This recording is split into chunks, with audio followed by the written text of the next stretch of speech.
Now, coming to you, Sadhvi ji, you yourself, you have an MBA, you worked like any other young working woman, but you chose to become a renunciant, again at a very tender, young age.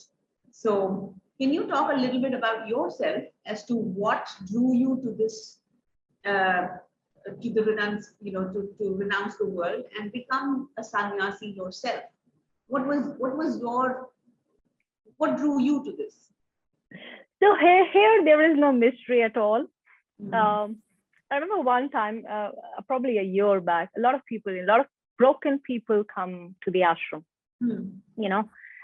It's not that everybody who comes to the ashram has, doesn't know what to do with their life. There are people who are quite satisfied. They're leading very successful lives and they also come to the ashram. But mostly people who are very lost and directionless come to the ashram. And so my life in the world, in the material world, was, what is that word? Pathetic. It was quite pathetic. It's quite pathetic. I made certain life choices and the circumstances, every family in that way is very unique. And they also have something very common. If you look around in today's world, every person that you know, every family that you know is a bit broken.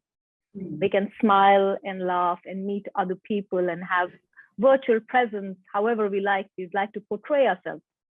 But the truth is, there is a bit of truth out there. Everyone's very alone, and there is a story. There is a sad story somewhere buried there. So my life wasn't very great, and I didn't make many great choices, and I really didn't know what to do with myself. And that's the time I came across his book, his memoir, Swamiji's, If Truth Be Told, a monk's memoir, and that changed my life. Here is someone, and at that time I didn't know he had so many powers. He could heal people and a whole lot of things. It was just his writing that drew me.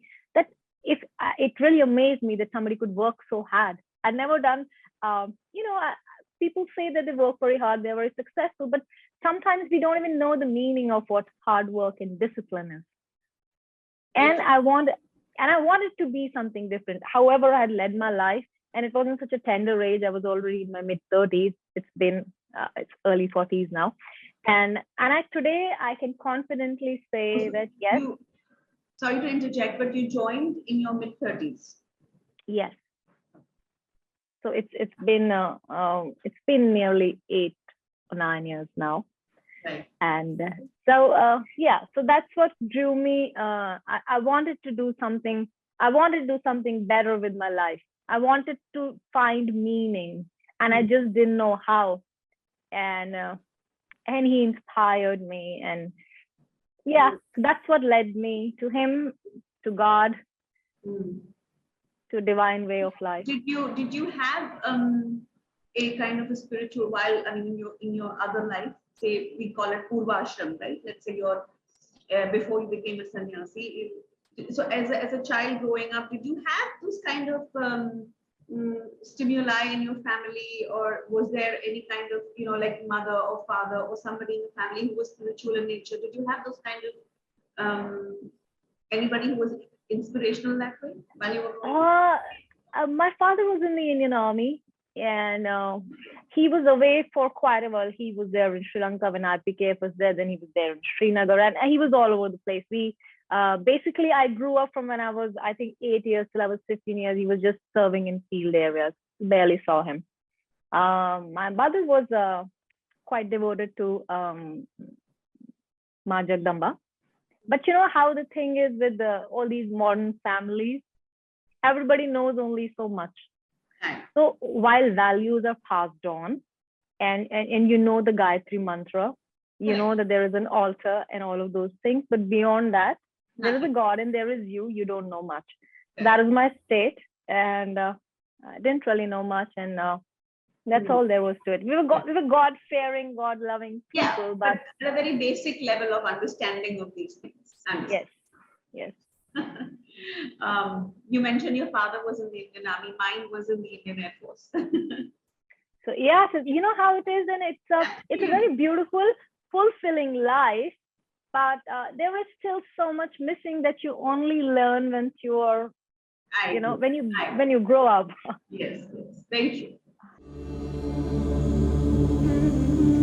Siddhashrama, the mystical hidden land of balance and harmony. Awakened and powerful sages of the yore lived in this divine region. Their chants, resonating throughout the Himalayas, brought untold peace upon humanity. Gods and creatures of the wild thrived and roamed about freely.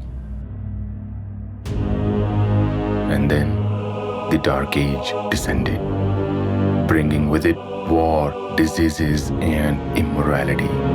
Forced by external invasions and sins, we abandoned our culture and became soulless slaves to machines and materialism, blindly slogging away to build this prison of madness. Not anymore. I invite you to experience the ancient world of Vedic glory. The sacred land of Siddhashrama awaits you once again. Be guided by the Vedas, awaken the mantra of your choice, and start your spiritual journey. Chant mantras, anoint the deities, do fire offerings to reach the highest summit of consciousness. I'll be waiting for you. Come, let's go back to our roots and do sadhana.